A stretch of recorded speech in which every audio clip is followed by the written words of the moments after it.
किसी ने क्या खूब कहा है, सच्चा हमसफर बहुत किस्मत वालों को मिलता है।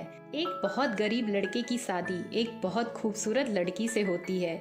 लड़की के बाल बहुत लंबे, खूबसूरत और सुनहरे थे, जो बहुत लोगों का सपना होते हैं।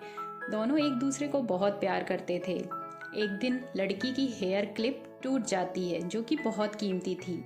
उसके पास एक ही थी, इसलिए उसने पति से नई लाने के लिए कहा, पर पति ने उसे मायूसी के साथ इनकार कर दिया क्योंकि उसके पास पैसे ही नहीं थे। उसने बताया कि उसके पास अपनी घड़ी ठीक कराने के लिए भी पैसे नहीं हैं। इसके बाद वो कुछ नहीं बोली। अगले दिन युवक काम पर जा रहा था। रास्ते में घड़ियों की दुकान देखी।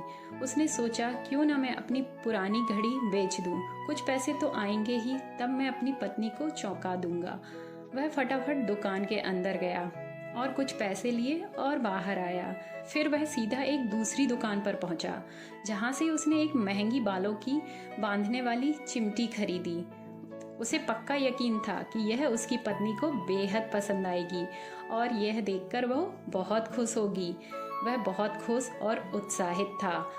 उसने समय से पहले अपना काम निपटाया और फटाफट घर के लिए निकल गया। उसने दरवाजा खटखटाया और एकदम से अपनी पत्नी को देखकर हैरान हो गया। उसकी पत्नी बिल्कुल छोटे बालों में उसके सामने खड़ी थी। उसने हैरानी से पत्नी से इस बारे में पूछा। उसने बताया, मैंने तुम्हारे लिए नई खूबसूरत घड़ी खरीदने के लिए अपने बाल सैलून में बेच दिए हैं। दोनों की आंखों में आंसू आ गए और प्यार से एक दूसरे को गले लगा लिया। सच्चा प्यार पैसे का मोहताज नहीं होता है दोस्तों। पैसे और भौतिक चीजों से किसी में प्रेम पैदा नहीं किया जा सकता। पैसा नहीं, सच्चा प्रेम एक दूसरे को बांधे रखता है। सच्चे प्रेम से ही हम एक दूसरे का साथ निभाते हैं। यदि आप भी अपने हमसफर से बेहद प्यार करते हैं तो मेरी वीडियो को लाइक, शेयर और कमेंट करना ना भूलिएगा और मेरा यूट्यूब चैनल बात पतेगी बाय एनजे सब्सक्राइब करना बिल्कुल भी ना भूलिएगा। धन्यवाद दोस्तों।